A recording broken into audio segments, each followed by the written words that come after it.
sa kanilang kakayahan. Aba, kasi sila professional. Yung mga young people, humihingi ng baon sa nanay at tatay.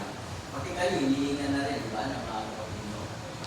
Opo. At, ang nakaka-stress dito, at ang nakaka-stress dito yun ay yung responsibilities at yung expectation. Mga ano yan professional yan kumikita ng limpak-limpak na salapihan, kaya dapat mayroon silang malaking share sa financial status ng ating organisasyon. Yung nakaka-stress yan. Kaya nga si Brother Mark, napansin ko pagka umattend ng club meeting, parang nakayuko lang siya. Kasi hinihingan siya ng participation sa lahat ng program ng club. Yan. Ramdam na ng ating presidente, di ba? Doon pa lang sa IBBI, yung pag-sponsor ng estudyante, hinihingan na yung G-Club kasi nga, ang pagkaintindi nila, ang mga G-Club ay mayayaman. Yan. Mayayaman. Tama ba? Okay. Aba, syempre po. Nakaka-stress, di ba? Yung expectation, yun, nakaka-stress. Dapat, kagabi, nilugdog na natin yan sa swimming pool. Naiwan yung stress sa Lati mo yun. swimming pool. Sumaglit ka. O nga pala, kung i-rate natin yung ating result ng ating retreat program ngayon. From 1 to 10. 1 is the lowest and 10 is the highest. Saan kaya? Saan kaya ito? 9 pa lang po, wala pang alas 3 eh. 10? Isipin mo yan? 10 na kaagad? Kagabi lang yung natapos yung 10 Sinong yung sabing 8? 9. 9 Ako ako. 9 lang kasi hindi ako nakatulog eh. Pero saya ako. Nalulog. Niyo si Elijah, di ba? After a tremendous victory doon sa Mount Carmel, pagkatapos niya, na-stress siya. Isipin mo yan? Nanalo siya, tapos na-stress ka agad. So, hindi pala guarantee yung naging successful ka, hindi ka na may stress. May stress ka pa rin pala. Kung naging successful ka, na-stress ka, how much more kung hindi ka naging successful? Mas lalo kang may stress, di ba? Yan. Kaya nga dapat aware tayo sa mga stress manifestation or symptoms. Yan. Kung ang mga youth na napapagod, yan ano kaya kami ni Pastor Robert. Tingin nyo. Yung mga 50 and above, tingin nyo, kung kayo na napapagod kami kaya, halata ba? Hindi. Halata ba kayo Pastor Robert na pagod yan? Hindi. Kahit ganyan kasigla yan, tinatago lang yung pagod niya. Yan, di ba? Kasi nga, as a leader, ikaw yung pinagmumula ng inspiration ng iyong mga members. Kaya nga kahit pagod ka na, pakita ko sa kanila na gumagana pa rin yung strength ng Panginoon na mayroon ka. Ang guarantee dito sa verse 29, sabi nito, He giveth power to the faint, and to them that have no might, He increases His strength. He giveth power. Yan. Yun yung guarantee. Kung mawalan na tayo ng lakas, kasiglahan, ang Panginoon, hindi siya nauubusan ng energy na ibibigay sa atin. Kaya, sabi mo nga kay Jonas sa message ko, laban lang, no?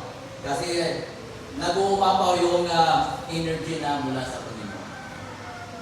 Yan. Balikan ko yung aking drain na ako. Di ba na-discourage tayo, di ba? Parang wala ka ng ibang may buga pa. Pero mga kapatid, dapat pala maging masaya ka kung drain na yung power mo. Bakit? Mayroong shifting of power.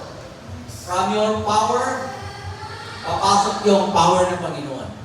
Doon na po. Doon na yung tayo na sabihin mo sa Panginoon, Lord, give up na ako.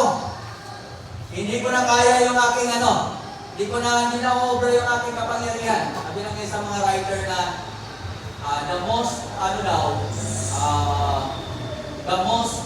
discouraging moment sa trabaho ng mga Christian ay yung gamitin lang yung iyong kapangyarihan.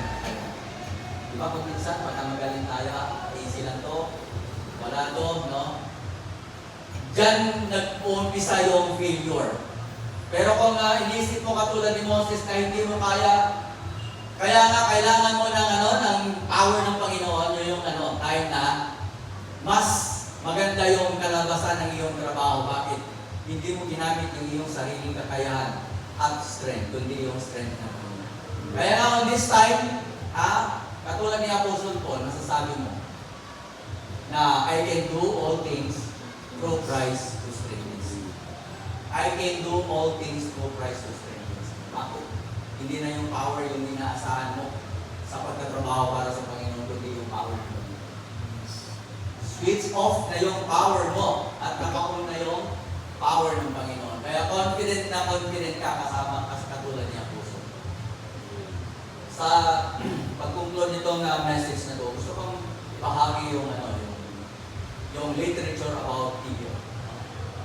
Ang kanila daw, ito sa mga mahaba ang buhay, no? Abot sila ng 70 years, ganun kahaba ang buhay nila. Pero mayroong crucial moment sa buhay ng kanila. Pag-abot ng pagdating ng 40 years,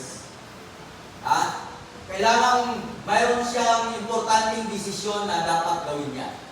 Dalawang desisyon na lang, no? Ang una, mamatay siya. Pangalawa, mag-undergo siya ng painful process ng renewal. Painful process of renewal.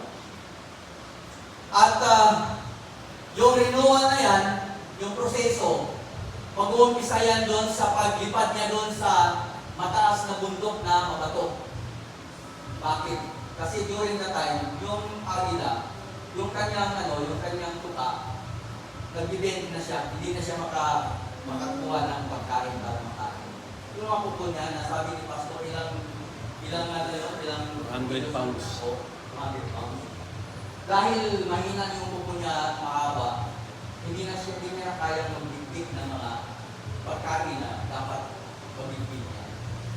Kaya gagawin niya doon sa kabundukan, ihampas-hampas niya yung kanyang tuka para matanggal lahat ng mga tuka niya.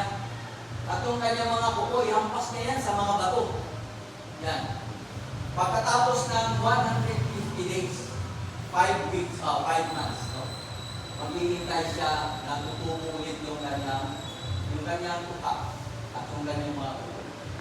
Pag tumubo na yung tuka at saka yung mga kuko niya, unti-unti niya bunutin yung kanyang mga kuko. Balahibo. Balahibo, no? Para mapalitan ng panibagong balahibo. At pagka nakompleto na yung renewal process, balik siya doon sa pagpipad sa mataas na mga lugar na hindi kaya mabuti ng mga ordinaryong ibon. Ganun po, no? Tayo mga kapatid, madalas nag-undergo tayo ng mga painful experiences. Tama ba? Huwag kang magtaka kasi kayo paraan ng Diyos para basagin ang buhay mo. I-remodel ang iyong pagkatao. At napakasakit na yan na proseso. Pag minsan ang nagdagdag pa ng sakit ito ay yung katotohanan na ginagamit ng Diyos yung mga mahal mo sa buhay para saktan ka. Katulad mo sa buhay. Mismong mga kapatid niya ang nagpahirap sa kanya. Pero naman, at the end, naging governor siya sa mga kapatid, mataas po ang expectation ng listening sa atin sa New Club. Pag minsan nasasaktan tayo, minsan yung mga leaders natin, pinapahiya ka dahil wala kang nagawa. O pwede yung paraan ng Diyos para i-remodel yung iyong pagkatao at magkaroon ka ng magandang perspective as leaders. Kaya nga dapat, isa lang ang desisyon na piliin. Mag-undergo ka ng painful experience or die. Of course, piliin natin yung painful experience. Sabi sa amin ng Romans chapter 5, the glory in tribulation, why? Tribulation produces patience. And patience, ang dulo nyo mga kapatid ay yung pag-asa, hope. Hindi ka makarating doon sa hope kung hindi mo na-develop yung patience at yung character. Yung character dyan, mga kapatid, yung character of the champion. Katulad ni Manny Pacquiao, di ba? Kahirapan ng sarili. Nalaban ng mga champion, magpabugbog, no? Ganun talaga. Pero pagka nakalo-kalo sa mga champion na yun, ibig sabihin ito yung pinaka-champion. Ready ba kayo na maging champion? Yes. Okay. Huwag intahin yung sakit. In fact, sabi niya Apostle Paul, glory in tribulation. Why? Tribulation produces